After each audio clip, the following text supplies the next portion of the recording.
A lot of kids don't like Mondays, but I do. The start of a new week is full of so many possibilities. And, oh my days, who is she? Whoa, she's beautiful. She is the prettiest girl I've ever seen. She must be new here because I definitely haven't seen her around here before. I'm Evan, and as you can see, I'm kinda short and skinny. I might not be a muscly jock or anything, but I do have a big brain. I'm top of the class in math, sciences, geography, and soy el mejor de la clase en español. I'm proud of my collection of trophies and awards, and as a result, lots of kids in school know who I am. But I don't really like talking to new people. For such a smart guy, I find small talk awkward. It's like the words freeze in my head or something. Anyway, this is the main reason why I've been single for, well, forever. It doesn't matter, I need to focus on my studies anyway. But I do like girls, especially petite girly girls who need me to protect them. Being the smart guy I am, it didn't take me long to find out that the new girl is called Kayla. Kayla. What a sweet name. After a few days of looking through her social media accounts, I'd fallen deep for her. I wanted to tell her how I felt, but I'm just too shy and awkward. So I asked my best friend Liam for advice. Bro, what are you so scared of? You're the #1 guy in this school. Yeah, but only with books. Liam nudged me and said, Only? Dude, it's a big deal being that smart. Girls absolutely love it. You're a bright-looking guy and a top student. Just need to add a little bit of confidence, my friend. I was not sure about that, but what do I know? And Liam is good with girls, so I had to trust him. In fact, I am smart, and I should be proud of it and use it to my advantage. So what should I do to make a move? Now you need to prepare her a gift and surprise her with it in the canteen. Girls love romantic gestures like that. What kind of gift? Don't sweat it. Just get her something you think she'll like. The next day at recess, I carried a box to the canteen. I spotted her sitting with her friends. Oh boy, this was terrifying, but also kind of exciting. As I walked over to her, I noticed how pretty she looked today. Suddenly, she stood up and went to the food stall. Okay, so she was taller than I thought. Yeah, she's quite a bit taller than I thought. Oh no, she's a giant in comparison to me. Abort mission, abort! I turned around and started to walk off when I accidentally bumped into someone and dropped my box. All of my trophies and awards scattered across the floor, along with the love letter I'd written for Kayla. My eyes locked on it, and I was about to leap forward and grab it, but the girl picked it up. Then in a really loud voice said, Oh look, Evan has a crush on Kayla. Who knew a nerd could have such high standards? Or should I say, tall standards? Then everyone burst out laughing. Oh boy, this was embarrassing, so I hurried out of there. Liam, who had been waiting for me outside, stopped me as soon as I passed the door. Dude, what was that? Are you really giving her those as a gift? He snatched the box out of my hand and took a look inside.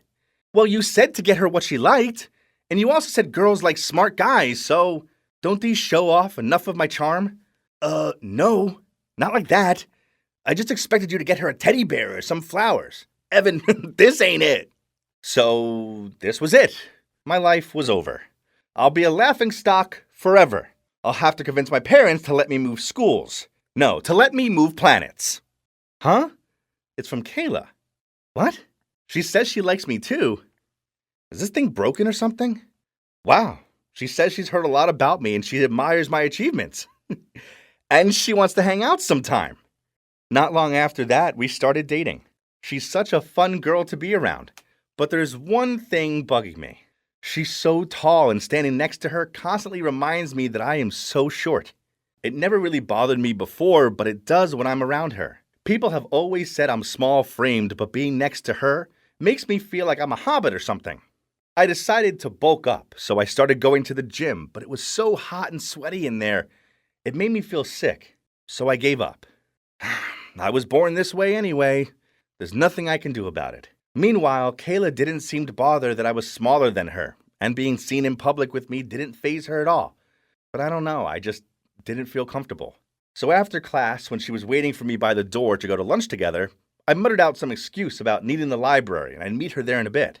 I know it sounds bad, but I didn't want to hang out with her at school, as I didn't want the other kids gawping at us and making fun of our height difference. I've been in here all lunchtime. I don't want to see Kayla. Oh no, there she is. Phew, she's gone. Why do they put these things so high up? Here, let me. I turned to see it was Kayla. Then she easily grabbed the book and passed it to me. Startled, I peered around to check no one had seen this and spotted two girls giggling and whispering to each other. This was so humiliating. It was bad enough that Kayla was bigger than me, but she was a sporty girl, so she was also stronger than me. One lunchtime, I was struggling to open my bottle of Coke. Suddenly, Kayla appeared, grabbed it off me, and even though I muttered out I wanted to do it, she ignored me and opened it with ease. Then, one night while I was studying, Liam texted me telling me to go check my Insta. There was a picture of me sitting on Kayla's lap in the school garden. What? And then beneath it were loads of comments such as, "Whoa, little baby Evan with She-Hulk Kayla." And one of my friends even said, "Clearly Evan's the wife and Kayla's the husband." No, this couldn't be happening. That afternoon in the school garden, I'd asked Kayla to check my back for an insect bite. But before I could stop her, she'd pulled me onto her lap to check. But some jerk had taken a photo and posted it online saying, "Little Evan is sitting on the lap of his Hulk girlfriend." I was furious, especially with my friend's comment. I mentioned it to Kayla, but she just shrugged and told me they were only messing about and it was no big deal. After that, I didn't want to be around Kayla so much. She just made me feel so small, and I hated being laughed at by the other kids. A few days later, I was running in PE class when I tripped over my own feet and fell so hard onto the ground that I almost fainted. I lay there seeing stars and feeling like an idiot when a load of kids gathered around me. Kayla was also in the sports hall having her training lesson, so she ran over to me and ordered everyone to give me space. Then she bent down and lifted me up in her arms and carried me across the room. This was mortifying, so with the last bit of my energy I shouted, "Put me down! I'm not a baby!" "Oh, okay. I'm just trying to help you." "I don't need your help. It's embarrassing. It's like you're the man in our relationship. You make me feel inferior." Everyone was gawping at us and whispering. Then Kayla put me down and walked off in silence. She looked upset, and I felt kinda bad. That night, Kayla messaged me asking to meet me in the park. When I got there, she was already waiting for me on a bench. I sat down next to her and said, "Look, Kayla, I'm sorry about before. I was just..." "Stop. I want us to stop. You care too much about what other people think. So what if I'm taller and bigger than you? Who cares? You've never been small or weak in my eyes." I was speechless, and she continued, "You just don't value or appreciate me. I know you avoid me at school. I don't want a boyfriend who's embarrassed to be seen with me. I deserve better than that. So it's over, Evan." Then she stood up and walked off. I watched her go, and even though I wanted to run after her and beg her to forgive me, I didn't. I just sat there all alone, feeling like a fool. That night I thought about it a lot. I knew she was right. I've been a jerk and now I'd lost my amazing, funny, beautiful girlfriend. I shouldn't have let other people's opinions affect me so much because, on reflection, they were irrelevant. I liked her and she made me happy. So what if she could reach books that I couldn't? Thinking about it, she was actually really helpful to have around. A few days later, I texted Kayla to apologize and asked her for another chance, but she didn't reply. So I arrived at her doorstep with flowers in a box. Kayla opened the door and frowned at me. "I'm an idiot. A great, big, small idiot. But I really like you, Kayla, and I want everyone to know it. I really like Kayla! Please give me another chance, as I'm miserable without you." She stayed silent for a sec, but it felt like an eternity to me. I felt like I could faint until she spoke up. "Yes," she smiled at me. "I'll give you another chance, but don't mess it up this time." I leaped into her arms and hugged her. Yeah, she was holding me in the air, but I didn't care. I was just so happy she was my girlfriend again. After that, I passed her the box which was full. No, not of my trophies and awards, but tubs of strawberry ice cream, her favorite flavor. I might be small and Kayla might be tall, and yeah, okay, maybe this does look funny to some people, but I don't care what anyone thinks anymore. I'm just over the moon, stars, hey, the entire solar system that she's agreed to be my girlfriend again. Hey, I'm Alice, a teenage girl who always dreamed of finding true love. Several months ago, after a lot of failed hope, time, and effort, I started online dating and found my first ever boyfriend. We had a sweet, romantic online love story until we decided to meet in real life. So I'll take you back to the beginning. I would not be impatient that much when it came to love if both my besties, Kimmy and Zara, didn't get boyfriends, which made me become the only loner of the group. I had to watch them being all lovey-dovey and calling each other weird names like Baby Boo and Cuddly Bear. Yuck! Even if the boys weren't around, they would still drive me crazy talking about their sweet guys all the time. Worse still, when I told them to stop being so obsessed, they immediately insisted on pestering me to find a boyfriend. Ridiculous! I didn't need a boyfriend. I was doing just fine without one. Yeah, right. Who was I trying to kid? Deep down inside, I really wanted somebody by my side who I could be all cringy and lovey-dovey with. My two besties could probably read my mind and took action, and they set up some dates for me. The first was with this boy from school. He looked pretty cute on our first date, and he took me to this nice restaurant. A good start, isn't it? However, he talked about his mother for literally the entire time. Everything in sight reminded him of her favorite foods, how perfectly she made her spaghetti sauce, how politely she would react on the table. In the end, I suggested he go and date his mother instead, as he was clearly obsessed with her. Yeah, that didn't go down well. The next date was with this college boy. I fantasized a million times about a romantic, cozy, and sweet date with him because, it was the middle of winter. But no, he turned up late, and when I asked him where we were going, he shrugged and said, "Wherever." By this point, I was freezing and hungry, so I suggested we go get something to eat. But he told me he had no money and would just watch me eat.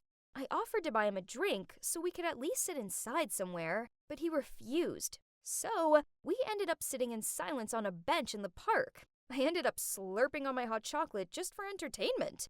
When I got home, I felt super sorry for myself. I was so tired of meetings and wasting time on those idiots. There must be an easier, more possible, and warmer way to find one.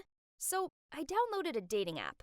I'm not a complete idiot. I know that internet dating is risky, so I didn't post any pics of my face, just a landscape picture with a movie quote written on it, and I used a different name, Daisy. The matches started coming in, but it wasn't hard to weed out the fakes. There was even a man using a fake account to try and find out if his daughter was using it.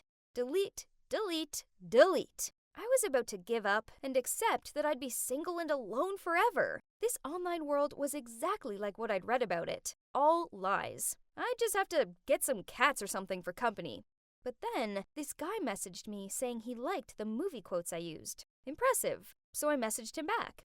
I found out that this Roger guy had the same movie taste as me, and he even lived in the same neighborhood. We got on so well, so we chatted way past midnight. It seemed like we had everything in common, from favorite pizza toppings to top celebrities. He even shared his love of electronic dance music. And once I tried hearing his recommended playlist, I was immediately completely hooked on it. Wow, this guy seemed interesting.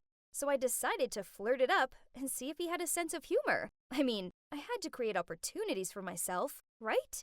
So I wrote, "Hey Roger, I enjoy chatting with you. Do you know what I would do if I could change the alphabet?" He replied, "No, what would you do?" "I would put you and I together, so I could talk to you more." Then, he sent me lots of heart icons and said, "You're so funny. Actually, you don't need to change the alphabet, because I also desire to know if there's any other way for me to talk to you." Chatting to this boy had cheered me up, so I sent him my Facebook link. I stayed cautious, so I sent him my clone account, which I sometimes used for sharing cool posts and commenting on pages.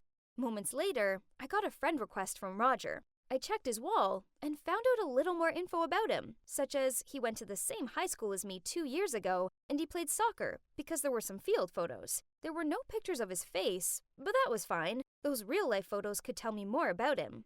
The thought of having a cute, sporty boyfriend really made me excited. I smiled as I walked out of my room to go to the bathroom. Then I bumped into my older brother, Sam. "Get out of my way, potato head." He taunted me as usual, but he had this weird grin on his face. "Why are you so happy?" I asked him. "Never mind," he replied, while whistling and walking off. Had this weirdo just stuck some stupid note on my back? But, well, I was in a great mood and wouldn't let this childish bro bother me. I couldn't wait until morning to tell Kimmy and Zara about Roger. They were so excited and said the way I'd found him was like something out of a movie. They kept imagining how our new love story would be, and I had to admit that I began to daydream too. Roger and I messaged each other every night. He was always a great listener, and I could confide in him without feeling shy or anything. It wasn't long before he was always on my mind. I also sent random pictures to him throughout the day of my alien doodles, my shoes, my lunch, and so on. I even got a detention in math class for daydreaming about him. Oh wait, was I in love? I wondered if he felt the same about me. And the fateful day arrived. He sent me a message that both excited and terrified me. He wanted to hear my voice. Okay, so this meant he wanted to voice call or video call. What if he thought I sounded too squeaky? Or what if he thought I was ugly? So I decided to only open the camera when I turned off my room lights. Ironically, Roger did the same. He said he had to pretend like he was sleeping so that his sister wouldn't come in and interrupt our convo.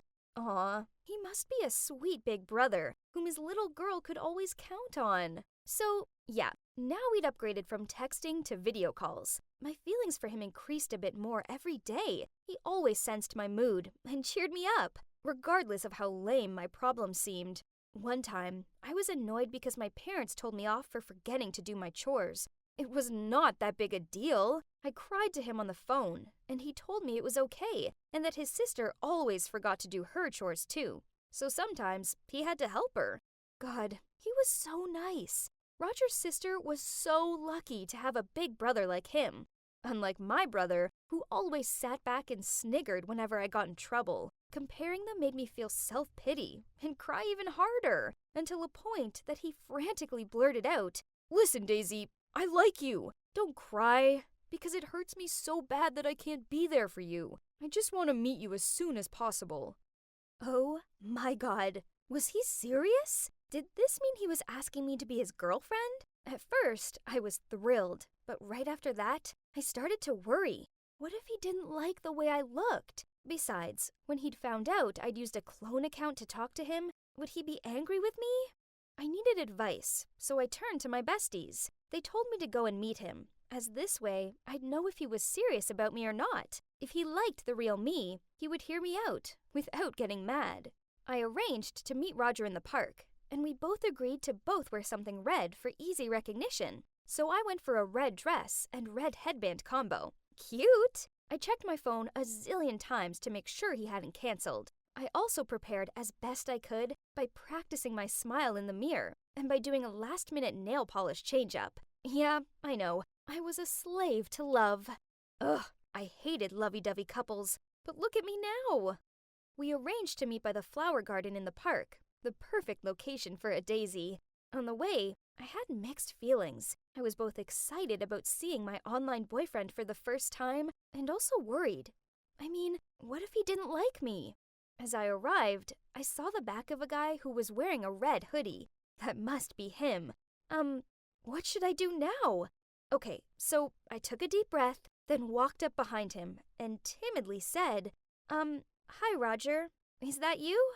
He turned around, and to my shock, I saw that it was Sam, my dearest brother. "Alice, what are you doing here?" he asked. "What? I'm here to meet my online boyfriend. What about you?" I raised an eyebrow. "Me too.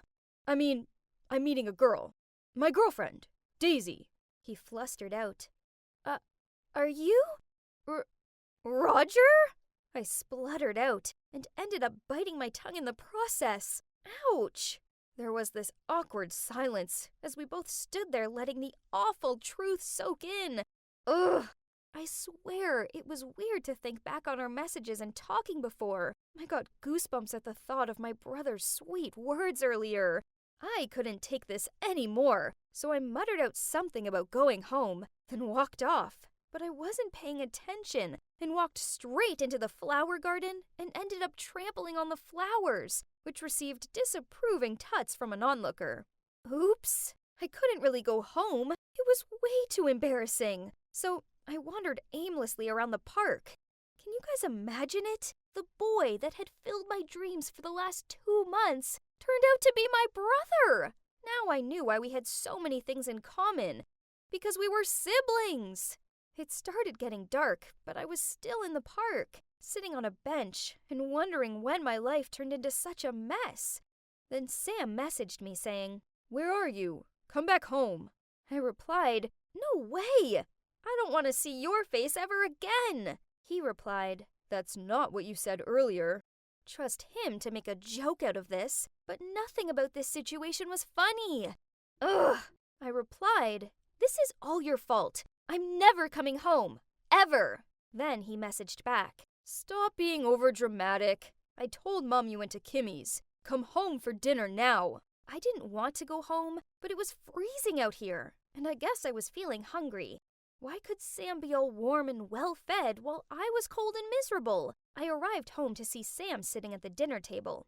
I tried my best to avoid eye contact with him, but I ended up turning into a clumsy oaf and dropped a forkful of pasta on my lap. That was so gonna stain. Sam stood up and brought me a tissue box, which made me feel way more awkward. My parents must have found it odd that Sam and me weren't arguing for once, so Mom said, "You two seem to love each other for once, huh?" She was just joking, but I could feel my face turning red. I glanced at my brother, and he seemed even more embarrassed than me. As awkward as it was, we needed to talk to clear the air. So after dinner, I messaged him to meet me outside, and we went for a walk. Finally, I broke the silence. Listen, I know this is the most awkward thing ever. I thought I loved Roger, but now that I know he's you, well, I don't feel the same anymore. He replied, "Yeah, I've been thinking about it a lot, and I agree with you on the feelings and stuff. I mean, you're my annoying sister. Who knew we had so much in common? But I guess it makes sense, as I taught you all the cool stuff you know." He grinned. "So, are we cool?" I looked at him. "Yeah, we're cool, Potato Head." He grinned as he knocked my head, and then in a taunting voice added, "Hey, what do you think you were doing going online to find a boyfriend? You could have met a serial killer." I grimaced. "You online dated too, and instead of a serial killer, I have met a guy who pretends to be a cool big brother, huh?" "It wasn't all lies. I do help you with your chores, or else you must get kicked out of our house for your laziness." He laughed. "Sorry, bro, I've never seen that. You should do it more often." I sneered as I play hit his arm. We both looked at each other and then burst out laughing. So, this is my story. Pretty awkward, huh? Thankfully, my brother and I are now back to normal. Ovs, neither of us have mentioned it to each other since. As for true love, well, I hope my time will come, but I'm in no hurry to go looking for it. Online dating is not for me. I have to admit, it is kind of funny thinking back on it. I mean, if one day in the future my children ask me about my first love, would I have to answer them, "It was your Uncle Sam?" Yeah. I don't think I'll be telling. Hi again, it's Amelia here. In the first part of my story, I had a horrible encounter with a rude guy in the restaurant I worked in. I hoped I'd never have to meet that kind of awful person ever again. But life doesn't work like that, does it? And ironically, I bumped into him around a month after that, and he saved my life. Then I ended up paying him back by letting him move in with me as he was homeless. And after a few days, I just had enough of his excuses of not being able to find a job. So I told him he could come work in the restaurant with me. I introduced him to my manager, and because he's quite a bright-looking guy, he immediately got the job. However, it wasn't all plain sailing. I mean, what's with his laziness and clumsiness? He was a walking disaster. He broke so many dishes within his first few shifts only, he'd be lucky if he even got any salary. And that's not all. He shouted at a kid who dropped an ice cream on the floor he'd just cleaned. Obviously, the kid burst out crying, which made Jude even angrier. You can just imagine how much our manager had to apologize to both the kid and his mom. And after that, she was furious with Jude and threatened to fire him, all in his first week. Meanwhile, things at home weren't much better. He didn't lift a finger. The place was such a mess. And one time I asked him to do some laundry while I went out to pick up some groceries. Well, I came home to find the laundry room covered in bubbles. And there he was, standing in the middle of that mess, confusingly pushing all the buttons possible to make it stop. He had basically poured the whole bottle of detergent in there. I couldn't believe it. He was useless, and he kept breaking things. I actually had to keep a list of it all, so that when he got his salary, he could pay me back. He was a nightmare. And yet, even though he was lazy and messy, that didn't stop him spending hours on his hair. I kid you not, I've watched him fix his hair for about 90 minutes once. And I swear, it still looked the same. Not to mention, one time I accidentally walked in on him singing in the bathroom while stroking his hair. All he was wearing was a little towel, and we both got such a fright we screamed, and I ran out of there in embarrassment. I came close to kicking him out so many times. He drove me crazy. Honestly, one night I was working late, so I asked if he could prepare dinner. Just a simple pasta. I mean, how hard could that be, right? Well, it was mission impossible for Jude. He burnt the pasta. Burnt it! How does one burn pasta? There were bowls and pans everywhere. When I started shouting at him, he just laughed and shoved me a dish of burnt noodles and said, "Oh, come on, Amelia. I'm a chef. It's art. Now please, enjoy my signature dish, the smoky charcoal pasta." I could have killed this guy, but lucky for him, his humor has saved him this time. So instead, I decided to teach him how to cook. And fortunately, he was actually a pretty decent chef, and he enjoyed it. One night I came home, and he'd made a Thai green curry. It unexpectedly looked quite nice. Still, I was nervous to try it, but OMG, it was delicious. He proudly told me how the chef at the restaurant had given him the recipe along with some cooking tips. That's great! And even though the kitchen was a total mess, it was a start, so I decided he could cook from then on, and then I'd do the washing up. Pretty soon, his 1 month was up. I told him it was time to move out, but he begged me to let him stay longer, as he'd barely got any salary from the restaurant due to owing so much from all the broken dishes.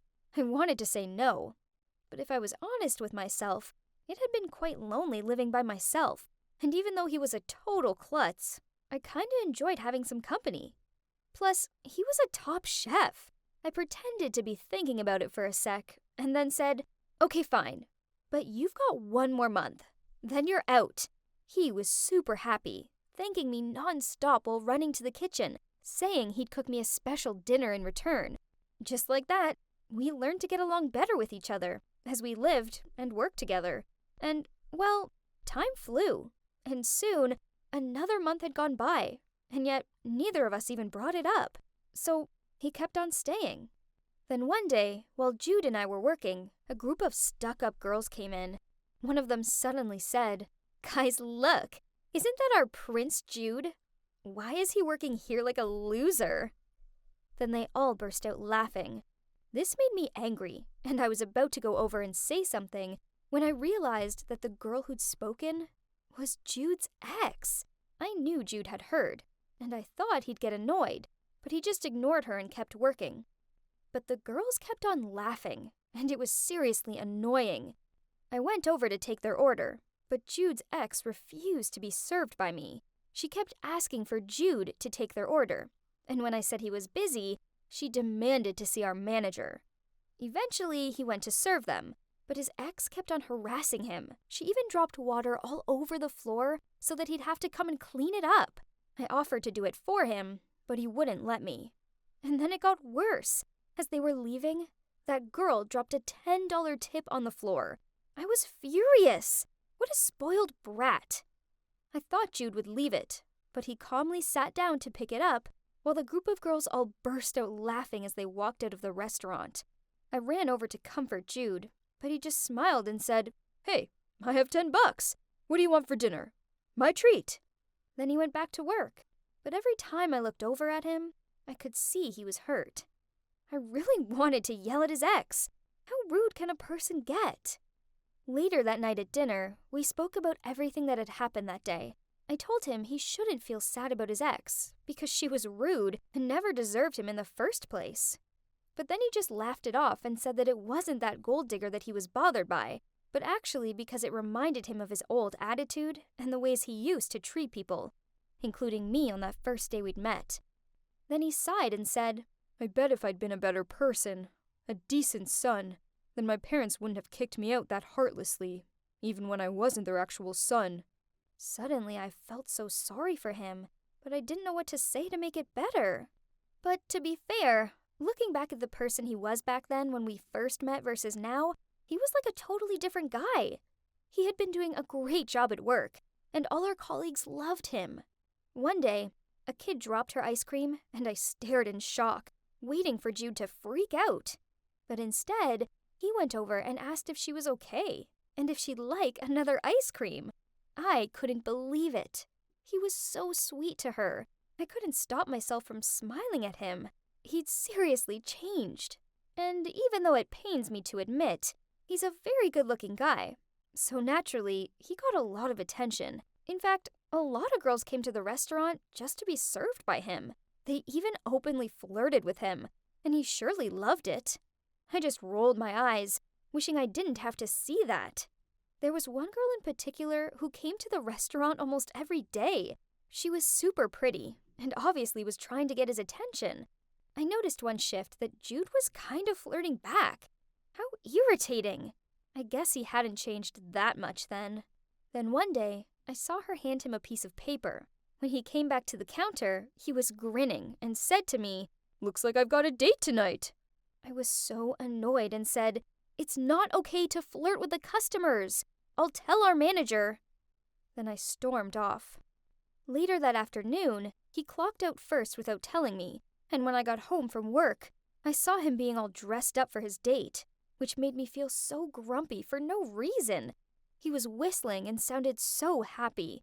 Then as he walked out the door, he said, "Don't wait up for me. It might be a late one." Ugh, he was driving me nuts. I told him he had to be home by 10 p.m. or I'd lock him out. He laughed and said, "Are you joking? You're giving me a curfew?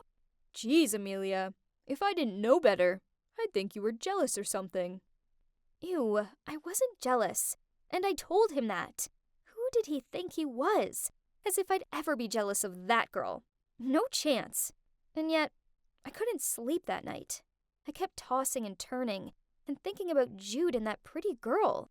Eventually, I got up and decided to go for a walk. Maybe I just needed some fresh air. But as I walked into the park, there he was.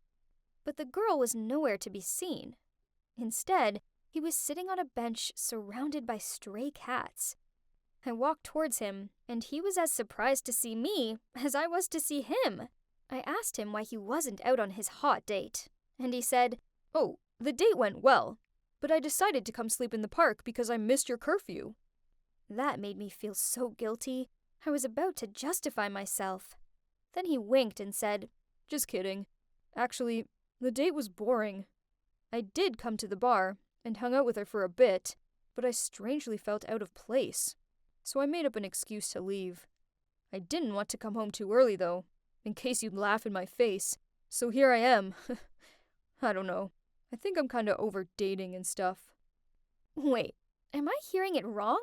Our playboy chooses to go play with stray cats instead of hanging out with hot girls in fancy bars? Are you really, Jude?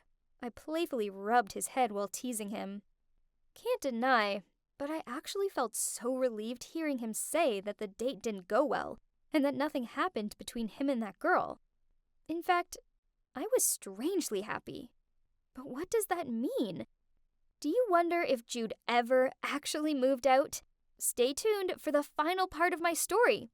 You wouldn't want to. Hi, it's Amelia again. In the second part of my story, Jude started working in the restaurant, and at first, it was a total disaster. He made a mess everywhere he set foot in. He was driving me totally crazy. But then things started to change. Turns out, he was a pretty talented chef that could help me with housework. And at work, he was becoming quite popular. One day, he got a date with a pretty girl, which annoyed me so much. But then I found him in the park playing with stray cats instead of going on that date. Honestly, that made me feel so happy. Has he really changed? To find out, let's see what happened next. At the restaurant, there was a new waiter called Oliver, who was a year younger than me. Our manager asked me to look after him and show him the ropes. To be honest, I was really impressed with Oliver, as he was such a sweet guy and a fast learner too. Pretty soon, we became closer, and he was like my little brother. Jude, however, did not like him one bit. He was always shouting at Oliver, and even complained that he was careless and clumsy. Talk about the pot calling the kettle black. We all knew that Jude was the clumsiest guy in the world. Anyway, Jude's birthday was coming up, and I wanted to buy him a new shirt, seeing as he mainly was wearing old clothes from the donation center. I wanted it to be a surprise, so I asked Oliver to come shopping with me, as Jude and Oliver were pretty much the same size. After buying a beautiful sweatshirt for Jude, Oliver took me home, and as we approached my house, I spotted Jude pacing up and down outside. Was he waiting for someone? When he saw that it was Oliver who gave me a ride, he looked angry and stormed into the house. I quickly said bye to Oliver and ran in, and I couldn't believe what I was seeing. The table was set with a whole bunch of delicious-looking dishes, and there were even candles and flowers. I was so confused. Had he invited a girl over for a date? How dare he? I asked him what it was for, and he said, "What day is it today? Did you forget it?" Oh, so all of this was for his birthday party? I just laughed and handed him the gift bag. He immediately looked so happy. What a child. But then he suddenly gave me a doubtful look and asked, "But what did you do in the afternoon? And with that Oliver guy?" I told him I'd asked Oliver to help me go shopping for his birthday, and then I jokingly said, "But why are you suddenly so curious? Why, you looked so annoyed upon seeing him. Are you jealous or something?" I wasn't expecting what happened next. He suddenly blushed and muttered out, "Actually, yes, I like you, Amelia. In fact, I think I'm in love with you." Whoa! What? I totally froze and didn't know what to say, but just kept looking at him and gasped. He could see I was speechless, so he waved his hands in front of me and said, "Hello, Earth to Amelia." Then he continued, "Well, Amelia, do you, have feelings for me too? Actually, never mind. It's not important. I mean, if you don't, then just forget it, and we can go back to being friends." Oh God, I had never seen him so shy before. His face went red as a tomato, and he kept scratching his head shyly. I couldn't help laughing, as, honestly, he looked so cute. So I grabbed his hands, and I couldn't stop the words from pouring out of my mouth. "Jude, honestly, I like you too." My heart was racing as I said that, and I didn't know what else to say. But suddenly he was hugging me tightly, and then the next moment we were kissing. I was over the moon. I hadn't realized how much I'd wanted that to happen. It felt amazing. From that moment on, we were inseparable. We lived together, worked together, and in our spare time we went camping, hung out in the park, and cycled to watch the sunset. He cared about me so much, and I don't think I'd ever been that happy in my life before. I didn't think life could be that great. Then, one day, while we were cleaning the house, he suddenly called me. "Amelia, look! How cute these pictures are! You drew them, right? Wow, you're gifted." I realized he was looking at my box of comic books I'd drawn, which I'd hid under the bed.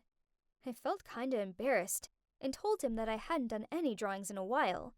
Then he asked me why I stopped, and I told him about how it had always been my dream to go to art college, but since my mom passed away, I'd had to forget it for a while, and focus on just surviving. Jude suddenly grabbed my hands and said, "Honey, let's make this dream happen. I'll help you, okay?" I was so touched and gave him the biggest hug as a response. Jude was my everything, and best of all, he always supported me. And now, he encouraged me to follow my dream too. Time went on, and everything was going amazingly, until one day, when everything changed. Jude and I were out walking when a luxury black car stopped next to us. A random guy appeared, and told us to get in the car. I freaked out and grabbed Jude's arm. What was happening? Were we being kidnapped? There was no way we were getting in the car. But suddenly the guy said, "Jude, this is an order from your parents." Jude looked shocked and said, "What do they want? They already kicked me out, so why should I come back? They want to show me how happy they are without me or something?" But still, Jude climbed in the car, and I had no choice but to follow him. On the way, there were so many questions running through my head, but I just kept quiet.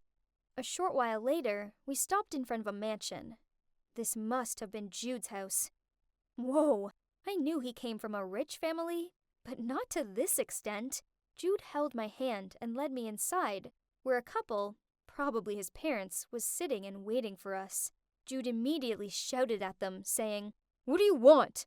I moved out just like you wanted, so why can't you leave me alone?" I had never seen Jude so angry before. It actually scared me.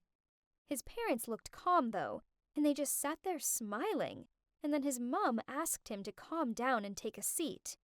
The next moment, a maid appeared and brought us some water, but she accidentally spilled some, and she looked mortified. She kept apologizing and wiping it up, but Jude took the tissue and started cleaning it for her. Then he politely said to her that he would come help her make the pot of tea. Jude's parents looked shocked, but somewhat content, and asked Jude to stay as they had something important to tell him. They couldn't stop grinning. It was so weird. Then they told us their news, which shocked me to my core. Jude actually was their biological son. They'd lied to him because he'd had such a bad attitude, and they just wanted to teach him a lesson and force him to grow up a bit. They were sick of doing everything for him, and thought maybe moving out for a while would inspire him to become independent and realize the true value of family and money. What? I couldn't believe what I had heard. They kicked him out to help him grow up? That almost sounded like nonsense, but I guess it had worked, right? He had changed. But how could they come up with such a crazy plan? Of course, Jude wasn't okay with this. In fact, he was furious. "What did you say?" he screamed. "Am I a joke to you or something?" His mom tried to calm him down and said, "Jude, honey, it was the only way. You were out of control, partying every night and spending all our money. We didn't know what else to do. We've been so worried about you. But son, we're so proud of you." Then his dad continued, "We've always been keeping an eye on you, son. We saw you working in that restaurant, and we are just so happy you've turned a corner and found this independence." Then she turned to me and said, "Amelia, right? Thank you so much, dear. You've looked after our son better than we ever could, and you've helped him so much." I just blushed and said, "No, it's Jude who takes care of me, actually. He's been amazing." Jude was squeezing my hand tightly, and I could see how shocked he was. Over the past 6 months, he'd been on a complete roller coaster. From being abandoned by his parents to discovering that they'd lied to him just to teach him a lesson. I couldn't believe they'd done it. But to be honest, I was grateful. Otherwise, I wouldn't have met him, and he might still be out there dating gold diggers and partying his life away. So I turned to him and said, "Babe, I know it hurts right now, but your parents did what they thought was best for you. Plus, thanks to that, you were able to realize who your true friends were, right? The ones who don't take advantage of you because of your money." It took a few moments, but then he gave me a gentle smile, and it was like he finally understood everything. He looked at his parents and said, "You guys are crazy, but if you hadn't done something so ridiculous, I'd never have met Amelia. She's made me the man I am today. Without her, and without both of you, I'd never have changed. Gosh, I miss you both. Mom, Dad, thank you." At that, they all burst into tears and started hugging, and I just stood there, the tears pouring down my cheeks too. Watching them reunite like that was so touching, and it really made me miss my own mom. After that, we left, and as we were walking home in silence, Jude suddenly stopped and turned to me. "Amelia, thank you. Thank you for never giving up on me and for taking care of me. And now, it's my turn. I want you to go to art college and make your dreams a reality. Don't worry about money or anything. Just go make your mom and me proud." I was speechless. I started crying again and gave him the biggest hug of my life. And guess what? We've moved into a new place downtown, and I'm about to start art college next week. Jude is working in his dad's company, and I have a feeling we're going to get engaged soon. Don't tell Jude, but I found the ring box he hid in his wardrobe, though. But I'll surely say yes, and then we can get married after I graduate. It has been a crazy journey, but I wouldn't want it to be any other way. I'm so excited for what's to come. Wish me luck. Okay, Cupcake, say ah. Ah. Ugh. Were they actually feeding each other? Seriously? How was I meant to concentrate on the movie with them doing that? Ugh, gross. Annoyed, I stood up, tipped my bucket of popcorn on their heads, then walked off. Don't panic, I'm not a crazy person. They weren't some random couple. Nope, I know them. The girl Shelly, she's my best friend. For as long as I can remember, it was just me and her. Best friends against the world.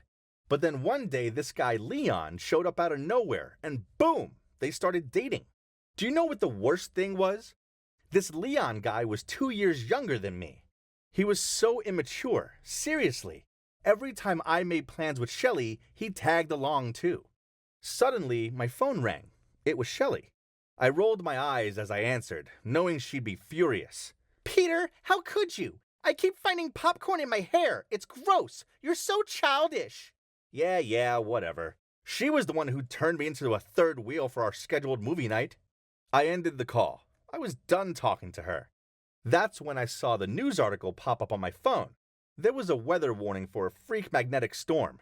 It was advising everyone to stay at home and turn all technological devices off.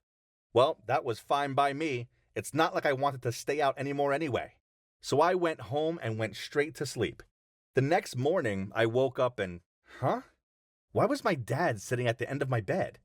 I rubbed my eyes and asked him what was up. He seemed lost in thought, but then he put his hand on my shoulder and said, "Nothing, son.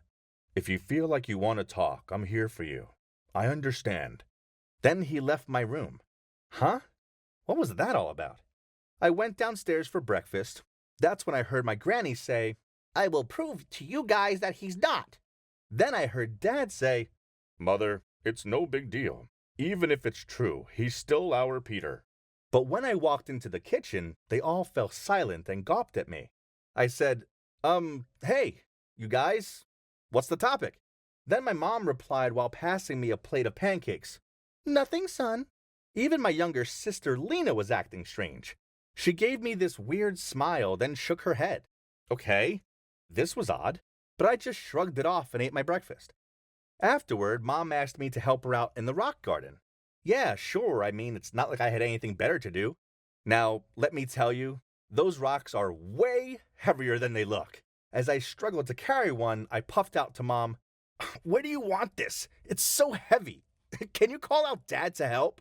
Shaking her head, she said, "No, you can do it. You're not a weak boy." Then she continued to direct me to carry the pile of rocks all over the garden. I carried on until I had jelly arms and couldn't manage it anymore. I told Mom I needed to take a break and began to head inside. She shouted after me, "No, you can do it by yourself. You're a big, strong boy." I didn't get it. Why couldn't she see that I was exhausted? That's when I spotted Shelly peering at me over the fence. She smiled and waved me over. Hang on. Wasn't she still in a mood with me? So what had changed? Whatever. I needed to escape Mom, so I went over to her. She apologized for yesterday, then asked me if I wanted to go shopping. I agreed. Anything to get me out of lugging more rocks about. As I walked over to Shelly's car, I spotted my neighbor standing outside of his house. I smiled over at him, but he gave me this odd look, then started giggling. I quickly looked down at my pants. Nope, I hadn't forgotten to do my zip-up, so why was he laughing at me?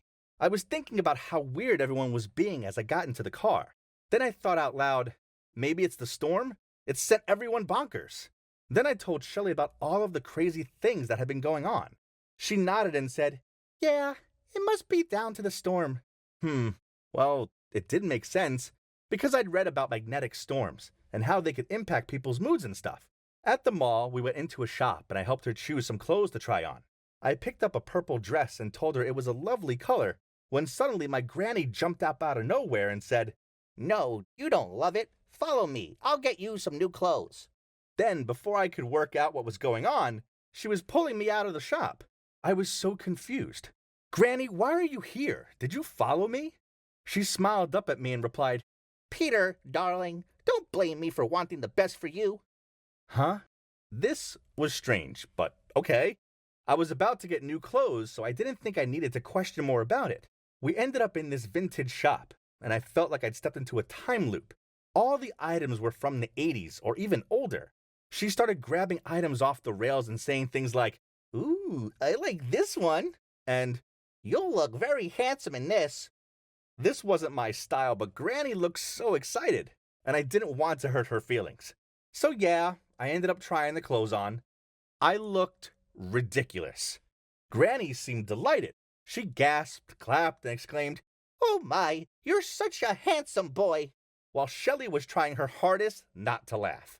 After that, we all went home, and yep, I was wearing the funny outfit. Everyone was pointing and laughing at me, but Granny seemed oblivious to this. She just smiled and said, "All the girls will fall for you now." Yeah, right. I doubt it. Later on, I was in my room minding my own business when my phone beeped. "Hey, I go to the same college as you. I saw you yesterday and I like your style. Do you want to hang out sometime? Lily, X." Huh? Was this someone's idea of a joke? I didn't know this number nor this Lily girl. What was going on? The magnetic storm had sent everyone loopy, and I seemed the only sane one left. I immediately texted back that I wasn't interested, but geez, this girl was stubborn and she wouldn't stop messaging me. Over the next few days, Granny's bizarre behavior continued. It was stressing me out. She kept giving odd looks in my direction and muttering stuff to Mom about me. But then one time she actually followed me when I was on my way to the shop and asked me why I wasn't in the outfit she'd bought for me. When I told her it was in the wash, she looked upset, shook her head, and mumbled out something about how I'd never find a nice young lady in my scruffy clothes. I tried messaging Shelley about it, but you guessed it, she was too busy with Leon to talk. So, in my loneliness, I turned to Lily. She was really sweet and said that my granny was probably just having an old people crisis, as the same thing happened with her gran, and that we should meet in the park and discuss it.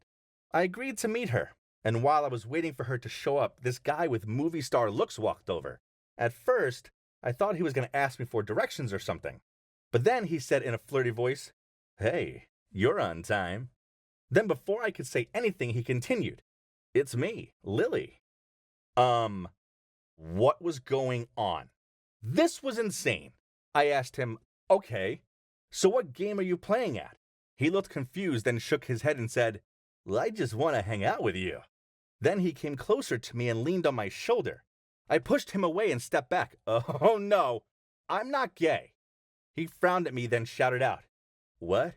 You are. Everyone knows that you are." I stood there feeling puzzled when who should show up but my sister Lena. I asked her, "What the hell are you doing here?" With a Cheshire cat grin on her face, she said, "Just testing out if you're gay or not. And I have the answer. You're not. Now I'll have to tell Mom and Granny." Then she pulled out her phone. I grabbed her hand and said, "Hold on. What? Gay? Who said that? What's going on?" "I'm talking about the rumor. A couple of days ago, the neighbor told Mom that you're gay. Dad was cool about it, but Mom and Granny didn't take it well. Anyway, I told them I'd find out for sure. At first, I thought you were because you weren't interested in Lily, but now," she looked at the guy, "my friend Robbie confirmed you're not." Okay, this was crazy, but where did this rumor come from? I asked my sister and she replied, "Oh, they heard it from Leon." Leon? This was suspicious. So I went over to Shelley's for answers. As soon as she opened the door, I rose my eyebrow and asked her, "So, Shelley, everyone thinks I'm gay, and apparently it's down to something Leon said. Would you happen to know anything about this?" She blushed. Peter, I'm sorry. Leon was so jealous of you that I ended up telling him you were gay, just so he'd be cool with us hanging out. I gritted my teeth in anger, then yelled, I can't believe you ruined our friendship over that guy. So you'd rather spread wrong rumors about me than put some actual sense into your ridiculous boyfriend's head? You're so selfish. Well then, go live happily ever after with him as you wish. I'll stay out of your way. Then I hurried off. Later, she tried to call me, but I just turned off my phone. The next morning, I woke up and checked my social media to see a notification from Shelly pop right up. She had written a long post to tell everyone the truth and to apologize to me. Perplexed, I came downstairs to grab breakfast while considering if I should forgive her. Then I saw sitting in the living room was Shelly. Mom said she'd come over since early morning to apologize to me and my family. Come, dear, she knows what she did wrong, Mom whispered to me before leaving us two alone. Shelly came right up to me. Peter, I'm really sorry for being a jerk. You're my best friend, and Leon will just have to like it or lump it. I can get another boyfriend, but I never want to lose a friend like you. She spread out her arms. I hesitated, then we eventually hugged it out. So, Shelly and I are best friends again. My family, well, they're back to normal levels of craziness. Yeah, it wasn't cool of Shelly to start a rumor about me, but so what if it turned out I was gay? I've told Granny and Mom this. I guess they're both just old-fashioned and need to get with the times a bit more, and realize that it doesn't matter if I like girls or boys, as either way, I'm still me, their same old Peter. At the end of the day, yup, I'm that guy who thought that the magnetic storm turned everyone crazy. One thing's for sure, Shelly will never let me forget this. Hi, I'm Ella, and I'm 17. Have you ever been brave enough to change the things that you were too familiar with? If yes, did you encounter any difficulties? Well, for me, yeah. It's more than just changes. And this is the story of what happened to me last summer. And it's really crazy, so brace yourself. So, I grew up in a small town in Pennsylvania. When I say small, I mean it. It only had a population of 85 people. There was just one gas station, 2 small parks, 1 grocery store, and oh yeah, only 1 school. Including me, there were only 7 kids in my grade. That's right, 7 people. And my grade was one of the biggest ones. From when I was 5 years old to the time I was 15, I spent most of my time with the same 6 classmates. After being with them for many years, most of them really started to get on my nerves. Well, apart from Rosie. Rosie and I became BFFs in 3rd grade. Some other kids were teasing me about my red hair and told me that I looked like a tomato. But then Rosie appeared by my side and told them to back off. From then on, we became best friends and were pretty much inseparable. My life was good. I felt safe in my little town where everyone knew each other. In a city, there were way too many people for my liking, and too much pressure to be popular. And I didn't want that. I knew a small town life was the life for me. But then, when I was 16, everything changed. On one Saturday afternoon, I was at Rosie's house watching a movie when my parents called me and told me to come home at once. I thought this was kind of weird because my parents didn't usually call me to come home until it was late at night. And right now it was only 4:30 p.m. What did they need me to come home for? I arrived home to find Jake, my brother, crying. I bursted out loud. What happened? What was going on? Seeing me totally in shock, my dad said, Ella, we have some news. What news was bad enough to make my brother, who wasn't the emotional type, cry? Did someone have a serious illness? Had someone died? Oh no. Had my beloved dog Sally died? Then he said, Ella, I've been offered a job in New York City. What? I yelled. And he's taking it. This is an amazing opportunity for us all. And moving out of this town will be good for us. It'll be a great adventure, Mom said. New York? The biggest city in the entire country? No, I couldn't move there. I didn't want a new adventure.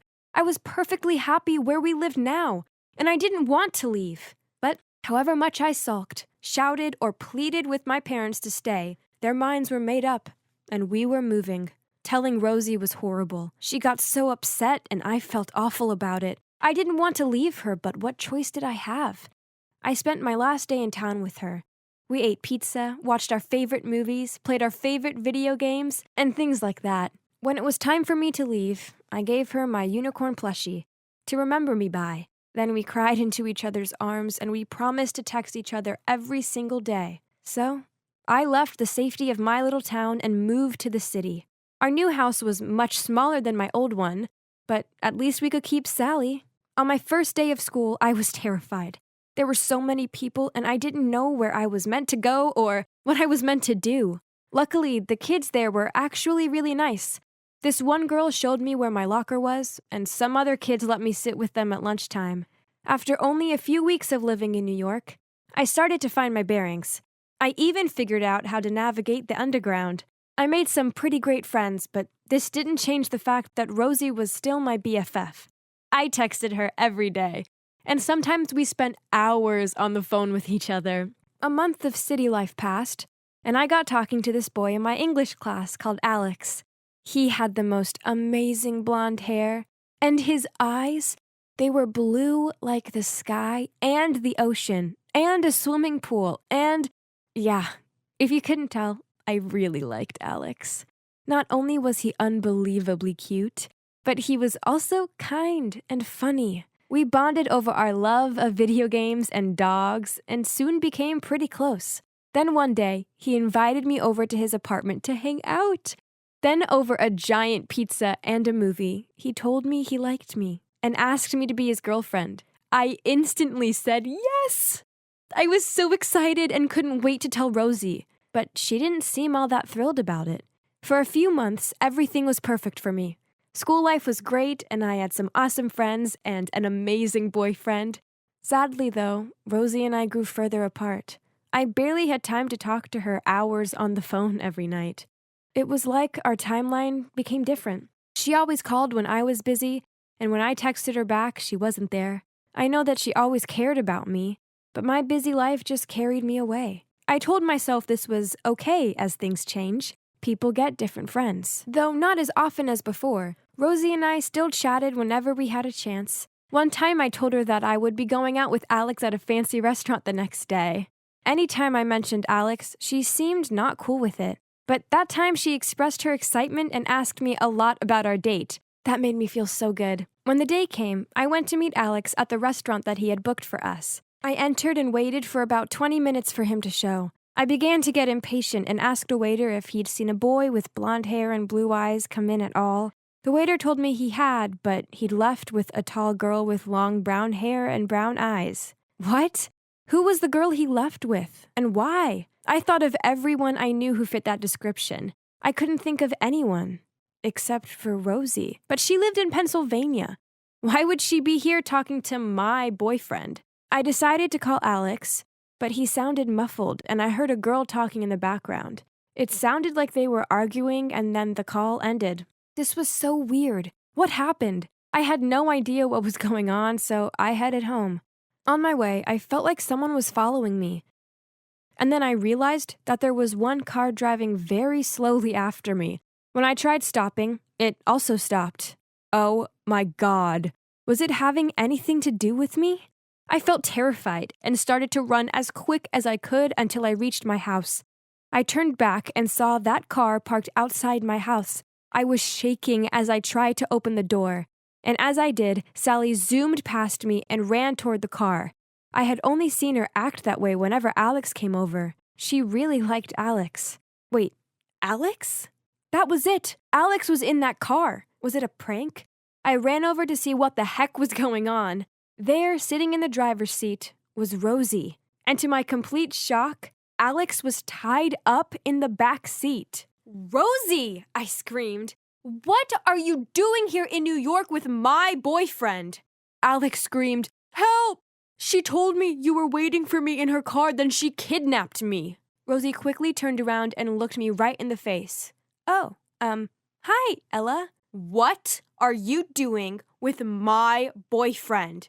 He's not a good guy for you, Ella. I need you to break up with him now, or else I will drive away so you can never find him ever. Are you crazy? We will not break up just because you demand me to do that. Now let him go. I walked around to the passenger door to get Alex, but then the car started moving, fast. I ran after the car, but I was too slow. But Sally ran after it too, and she didn't stop.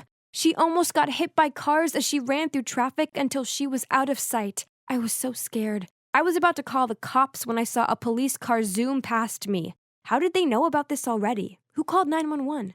I looked back and saw my mom standing outside with the phone waving at me nervously. She had seen all the commotion and called the cops. Thanks, Mom. There was nothing I could do now except wait. It was awful. I was so anxious. About an hour later, a cop car pulled up to our house. The cop stepped out and opened the back door, and out came Sally. I ran up to the police car and hugged Sally. She was safe. But what about Alex? The officer told me that they'd chased the car for almost 2 miles until they cornered it on a dead-end street. He said that Rosie was very fierce and tried resisting arrest, but they'd taken her to the station. To my relief, Alex was fine, and they dropped him back home. Phew. I just didn't understand it. Rosie was my best friend. Why would she try to seriously harm my boyfriend? I later found out that Rosie was diagnosed with bipolar disorder.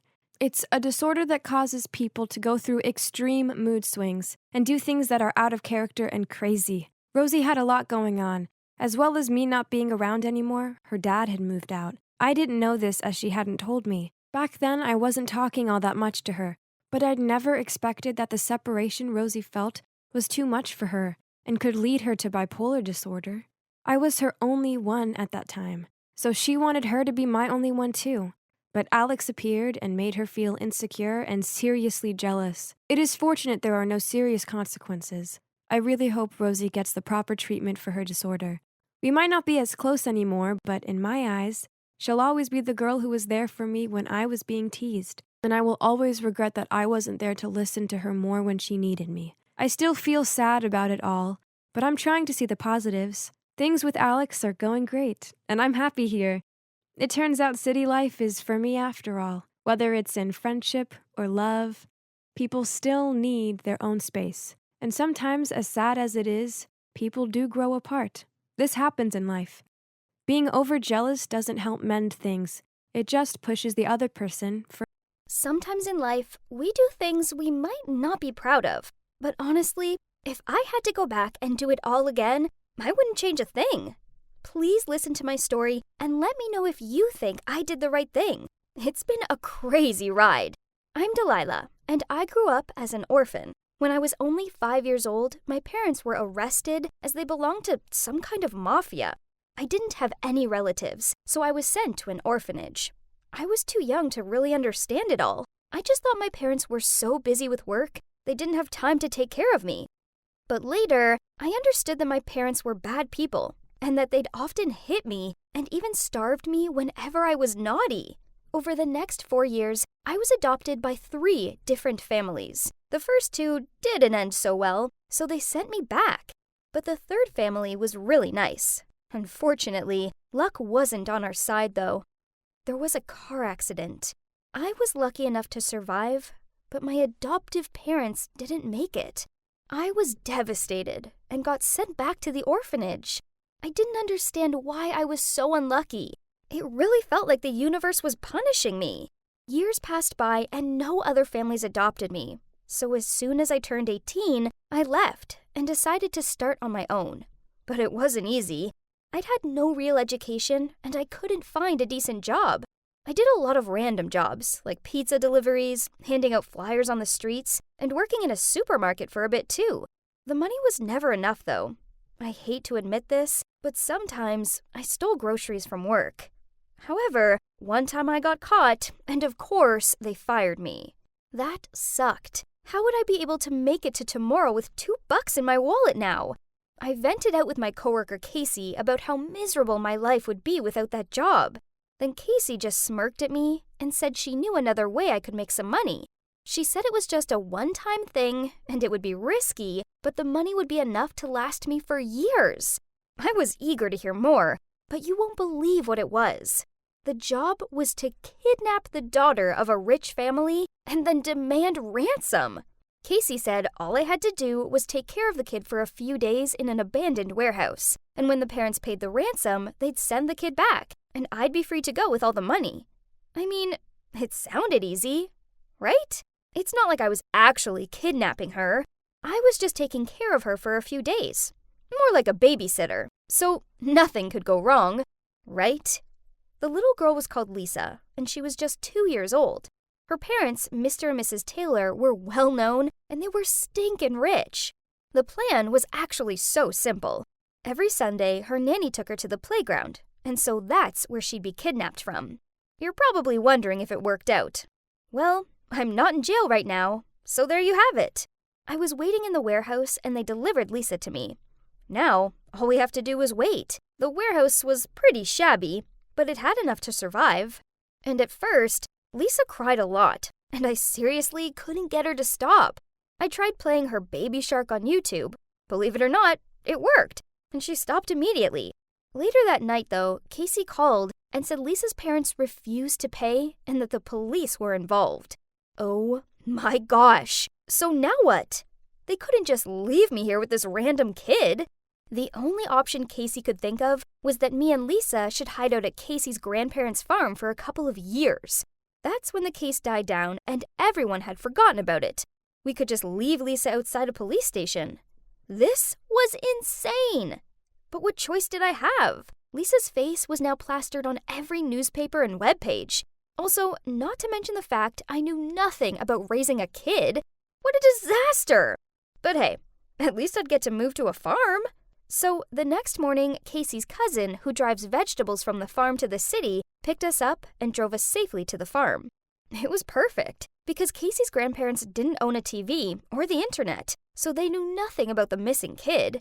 Casey told them I was a single mom and had nowhere else to live, so they warmly welcomed us and said in return I could help them out on the farm.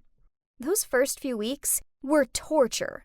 Lisa was so naughty. Every time I fed her, she'd throw her food around. And once, she threw a hot bowl of soup over my head. After that, I was tempted to let her starve. I couldn't handle it. To be honest, I hated her. I regretted so bad getting involved in this mess every time I saw her face. But then one night, she was lying on the bed and I was impressed. She'd finally chilled out. I went to wake her up to take her down for dinner, and she was on fire! I started panicking and went to find a thermometer, and her temp was 39 degrees Celsius. I had to get her fever down. I asked Casey's grandparents to help me buy some medicine for her. I was seriously panicking because she was shaking now. I just picked her up and held her in my arms, and I realized I would protect this little girl no matter what. She looked so innocent, and I actually felt my heart open up to her. We must have fallen asleep because I suddenly woke up an hour or so later and was relieved to see her body temp was back to normal. After that, I felt closer to Lisa. And honestly, she was pretty cute. Soon, I was sewing her little dresses and cooking her favorite foods. We actually had so much in common. We both loved mac and cheese, hated carrots, and were addicted to chocolate. Pretty soon, a year had flown by, and Lisa was starting to speak. And then she started to sing. And oh man, she's the most adorable thing on earth. Then one day, she turned to me and said, "Mama." I almost cried. I felt so happy, but it wasn't right. I had to give her back to her parents. She didn't deserve to live a life away from them, like I had with my parents. So I did something crazy. I saw Lisa's parents were looking for a part-time maid, so I used a fake name and applied for the job. I wanted to see if it was safe to take Lisa back without getting caught, but it was immediately clear that something wasn't right. It was like they didn't even miss her. I mean, imagine if your child had been kidnapped. Surely you'd be crying a lot, right? This family was different. All they seemed to do was work. It was so easy to sneak around their house. They left for work at 9 a.m. every morning and would only come back at 7 p.m. The only one I had to be careful of was Mrs. Garcia, the housekeeper. One day, I was searching for Lisa's room to see if I could get some of her toys, but I couldn't find it anywhere. There wasn't a single room that looked like it belonged to a 2-year-old. Had they seriously already packed up her room? Just given up hope? So, I decided to search the basement, and jackpot! I found a box full of toys. But that's not the only thing that was there. There was a crumpled up photo, too. I got curious and unfolded it, and saw a little girl in the photo. I froze. That little girl wasn't Lisa. She was about 5 years old and looked familiar. It's like I've seen her before. Could it be? Is that me? But why did Lisa's parents have a photo of me? Suddenly, Mrs. Garcia appeared and said, "What are you doing down here? I knew there was something fishy about you. I'm going to call Mr. Taylor." She quickly took out her phone and was about to dial his number. I grabbed it from her, but oh man, this old lady was strong. We were fighting over her phone, and then she let it go. She looked shocked and pointed at me, then in a trembling voice said, You are Delilah, aren't you?"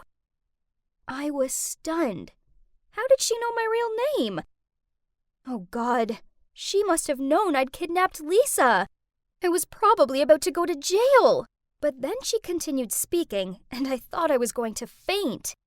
Lisa's parents were also my biological parents, which made Lisa my sister. Mrs. Garcia had recognized me because she saw the scar on my arm, which she said I'd got from falling out of a tree. She'd worked for my family since before I was even born. But then she said something that shocked me even more. "Don't come back to this family, Delilah. Please. It's for your own good. If you stay, you'll be in danger like poor little Lisa. They didn't care about her at all. They often left her starving, and then she got kidnapped. They haven't even bothered to look for her. They're cruel and heartless, and all they care about is money. Having a kid was just part of the cover-up for them and their illegal business. I really hope Lisa is in a safe place now. Anything is better than this family." Oh my God. This was seriously crazy. After all these years, I'd finally found my parents. But deep down, I knew Mrs. Garcia was right. If Lisa and I came back, our lives would be hell. Before I left the room, I asked Mrs. Garcia one last question. Did my parents look for me when they got out of jail? Mrs. Garcia shook her head sadly. Let's be honest, though. I knew the answer before I even asked. So I went back to the farm and continued to take care of Lisa. Now that I knew she was my sister, I loved her even more and promised myself that I'd give her the life she deserved. It's been 10 years now, and we're doing great. Our parents did do a bit of searching for Lisa, but only for like a month. Then they gave up. Mrs. Garcia had been right. They didn't care about Lisa or me. When it felt safe, Lisa and I moved to Canada. I started to work in a few different places and even took some classes. Turns out, I have a passion for plants, and I can thank my time on the farm for that. So I opened a small plant shop, and the business is going so well. Lisa is my motivation. She's the reason I work so hard and keep fighting for our lives. And now we're happier than we've ever been. When Lisa turns 18, I'm going to tell her everything. But for now, I'll let her think our parents aren't evil people and that they're just busy working in another country. So, what do you think? Would you agree I did the right thing? I think I did. Hey, I'm Henry, and I'm a 23-year-old from Hamburg. And I have one question. You must have heard of K-pop, right? So, any K-pop fans in the house? Of course, I'm one. To be specific, I am an ARMY, a true BTS stan. Oh, and for those who don't know, stan is slang for when you're a big fan of something.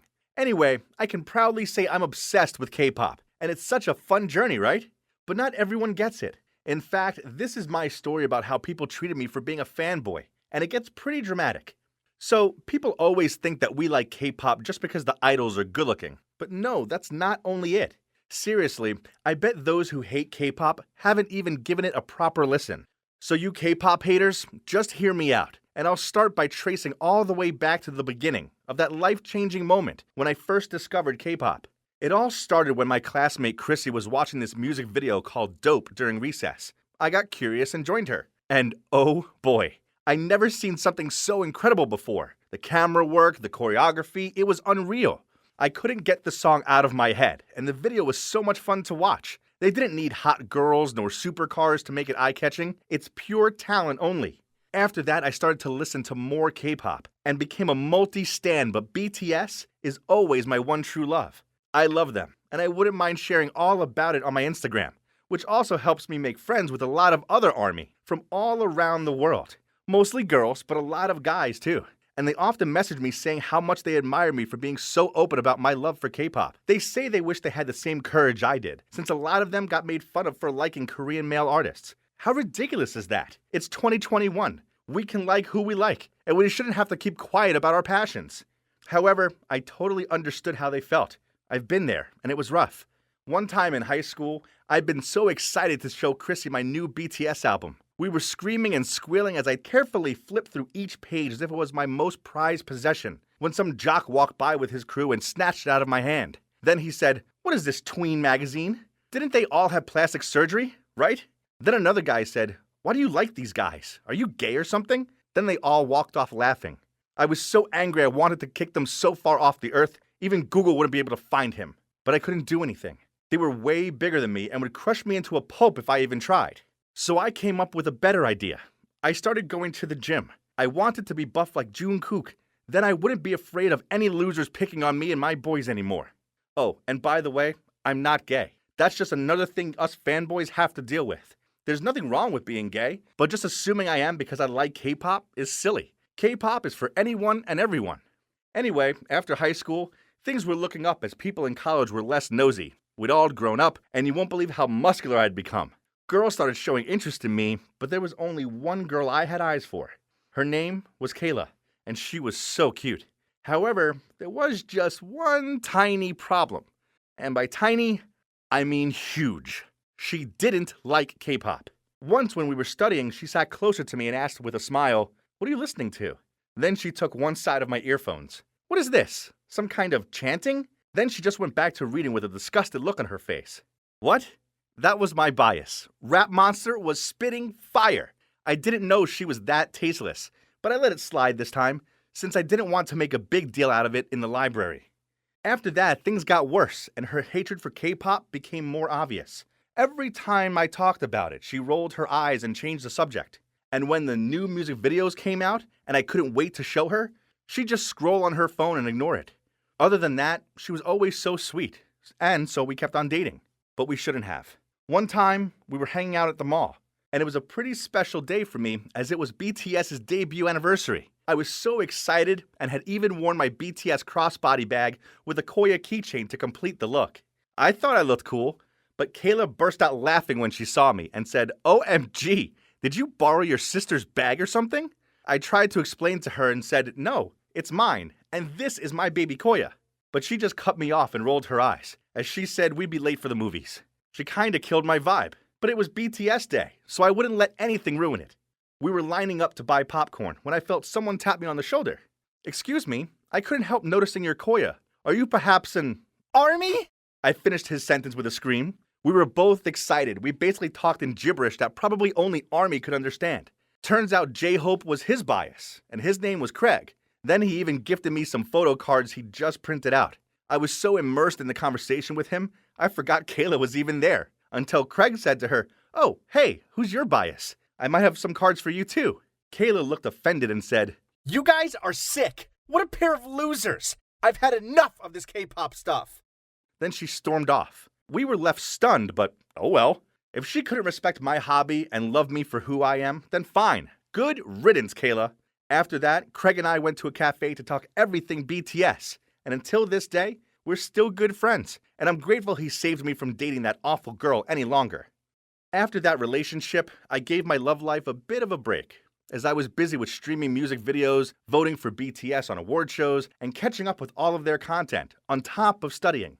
I was perfectly happy living my little fanboy life without any girl, but then one day, everything changed. I was on the bus to class because I wasn't feeling well enough to drive after a white night watching BTS's livestream. I must have dozed off because the next moment I woke up and I was leaning on some girl's shoulder. I quickly apologized to her and she just giggled. Then I took a proper look and oh my gosh, I've never met such a beautiful girl in my life. She was like a mixture of all 4 members of Blackpink. Luckily, I was smart enough to ask her for her number and offered to buy her a drink to make up for almost drooling on her shoulder. After class, we met at a Starbucks and immediately hit it off. Her name was Clara, and she was so smart and pretty. I gotta make her mine. So I decided to change my tactic a little. I would wait a bit before telling her I was a fanboy. And instead, I focused on finding out more about her first and making it clear I really liked her. Then, when the right time came, I'd share with her my passion for K-pop. Pretty soon we got quite serious and did everything together, and I finally felt the moment had come. I was driving her home and decided to put my K-pop playlist on. To my surprise, she looked interested and asked what it was. I told her how much I loved it, and then nervously asked her, "Are you really okay with it?" Because usually when I tell people, they make fun of me. She just smiled and said, "Okay, now it's my turn." Then she put on some death metal, which almost made my hair stand on end. She laughed and said, "I know how you feel. Death metal isn't everyone's cup of tea either, but hey, we're allowed to like whatever we want, right? I respect that you love K-pop." Oh my gosh, could Clara be any more perfect? I can't wait to show her my room too. But unexpectedly, on the night I invited her over, her face changed as she saw all my posters and merch. I showed her my collections, my dolls, my pictures, but she just smiled and stared at me. Then she took my hand and said, "Henry, this is really cool, but don't you think it's a bit much? I know you love them, but you should maybe start spending your money on stuff for your future too." Then she told me she wanted to go home. Can't deny that I was hurt, but I knew that she's the one for me, and she just needed a little time to really understand that this was more than just a hobby for me. So I was determined to get her to like K-pop. I started sending her songs and recommending her some Korean shows to watch. Once, I even pretended I was taking her out for a picnic, but I took her to an army fest. Clara went along with it all, but she didn't seem too interested. Then came the best news ever. I found out BTS was going to have a concert in London. I was desperate to go and told Clara about flying there for the concert, but she said, "Henry, isn't that the same day as our marketing contest? There will be headhunters there and everything. You can't miss it. This is your chance to secure a good job." I didn't care and replied with a joke, "But I've been waiting to see them my whole life. This is a dream come true. Who needs a job when you have BTS? I'm going to London, baby." But Clara didn't laugh. In fact, she got super angry and started shouting at me saying that I was so immature and that if I didn't grow up soon, she couldn't be with me anymore. She was even crying, saying she needed a responsible man who was thinking about his future as she stormed off. After that, she gave me the silent treatment. I was stuck in a dilemma. It was my biggest dream to see BTS live, but why did this feel so wrong? I decided to wait a few days to think it all through, and eventually I realized there would be other concerts, right? I really couldn't skip the contest. I mean, how else would I support BTS without money? I did need a job. So even though it broke my fanboy heart, I told Clara I'd skip the concert this time and go to the contest. Clara immediately grinned and said, "Really? I'm so proud of you, Henry." Then she gave me a big kiss, and I reminded myself this was all worth it. And at least I still had my girlfriend. But suddenly Clara started speaking again. "Henry, there's something I need to tell you. Actually, Professor Geller has told me that the contest has been put off temporarily. So this was just a test." Then she said she just wanted to see if I could figure out my priorities. She loved how passionate I was about K-pop, but everything needed balance, and she wanted to make sure I would take other parts of my life as seriously as I took K-pop. Then she handed me her phone and said, "Look." I couldn't believe it. It was 2 tickets to the BTS show. She'd bought them for me. I was so happy I burst into tears and couldn't stop hugging her. I thought that was the happiest moment of my life.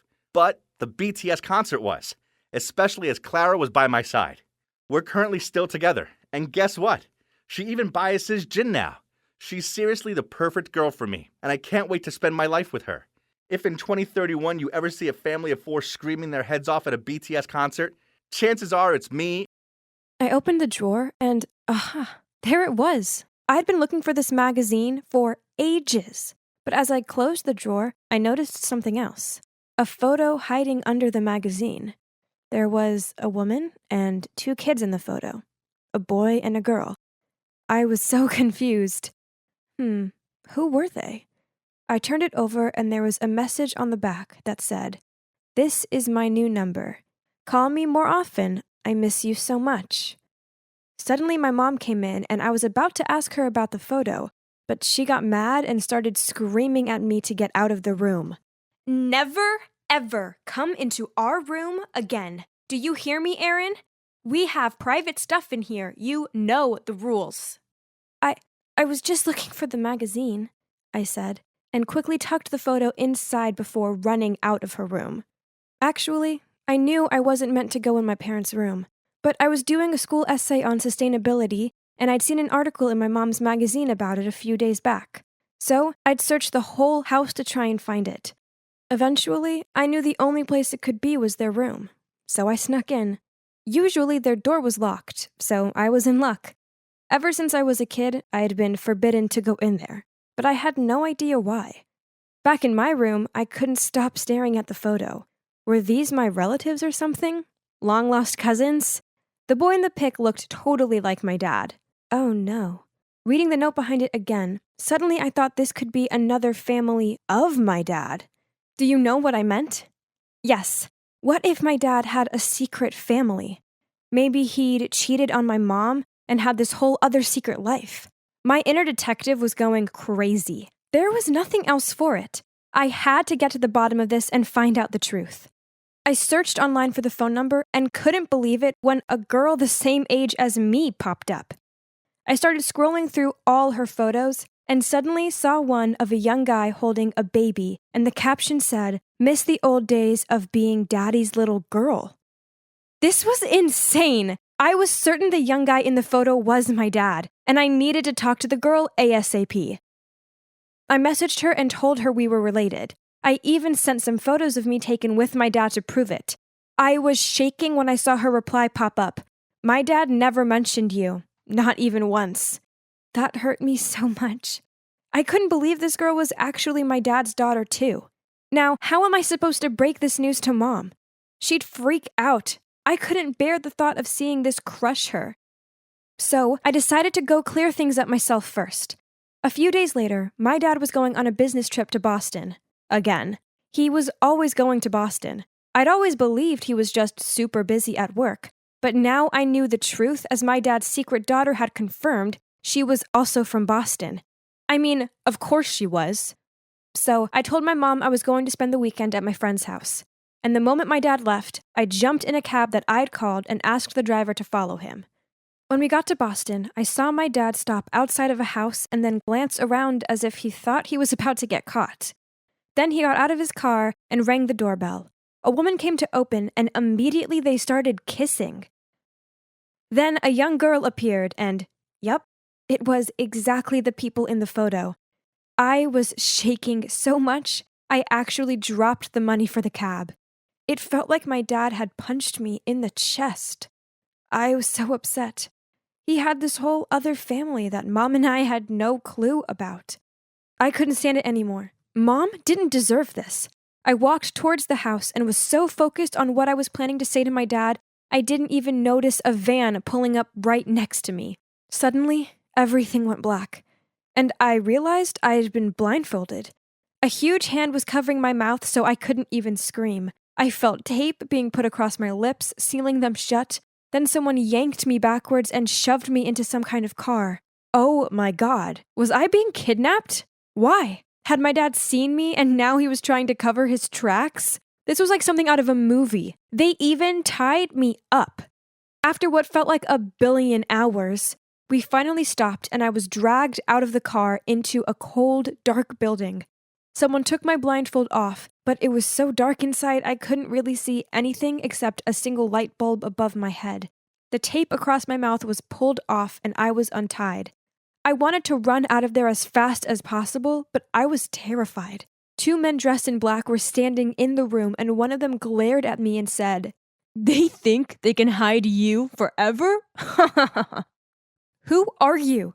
I shouted. "Where am I? If it's money you want, call my dad. Please, just let me go," I said, in what must have been the shakiest voice ever. "Don't worry, we're not going to hurt you. We don't even need money. It's your parents we want. In 3 weeks, they'll be out of prison, and then they'll need to come here to get you back. Then we can really punish you for knowing too many secrets about us." I had no idea what they were talking about. Prison? My parents aren't in prison. You've got the wrong person. One of the men just laughed and said, "It's been 12 years, and yet you still don't know about it." Then he walked off laughing his head off. What? What were they talking about? None of this made any sense. My dad was a businessman, and my mom was a housewife. This was all some big mix-up. It had to be. They'd locked me in that dark room. I tried to scream and bang on the door, but no one heard me. Or if they did, they didn't care. The next few days were some of the worst of my life. I didn't think I'd survive. Twice a day, someone slipped food under the door, and I spent most of the time trying to think of ways to escape. There was no window, but there was a small air vent, and if I could just open it, I thought I might be able to crawl through and get the heck out of this disgusting, shabby place. Lucky for me, they'd given me a fork to eat with, and slowly I'd been using it to loosen the screws on the grid of the vent. Finally, on the third night, I waited until everything was dead quiet, and I got into the vent. I crawled through and managed to get out. I was at the back of some old abandoned warehouse, and as I stood up to stretch my legs, someone covered my mouth from behind. Oh no! How had I got caught so quickly? But then I heard a voice. Shh, are you okay? I almost screamed. It was my mom. How did you find me? I asked. But she just grabbed my hand and said, let's get out of here. Then I'll explain. We climbed through a small gap in the fence, and then I saw a black car by the road. I started to panic again, but my mom told me it was for us. And then as we climbed in, she said to the driver, I got her, James. Let's go. It was only then that I finally took a look at my mom and realized what she was wearing. She was in all black and looked like a spy or something. Mom, what's going on? My mom bit her lip and said she couldn't hide it from me anymore. What she told me next was unbelievable. Turns out my parents weren't even my real parents. My biological mom and dad used to be members of this mob, but 12 years ago they'd been given an impossible task and they refused to do it, so their boss said he'd harm me as their punishment. My parents had no choice but to turn themselves in and ask the police for protection for me. In return, they gave the police some confidential info about the mob. Whoa, I was shocked. So, you're not my mom? My real parents are in prison? I felt like my head was spinning. How could my life get so crazy? Yep, they're in prison. Back then, the police stormed into the mob's headquarters, but the boss had managed to escape. That's why we put you in the protection program, because we knew he'd come search for you. This was too much. I didn't want such a dramatic life.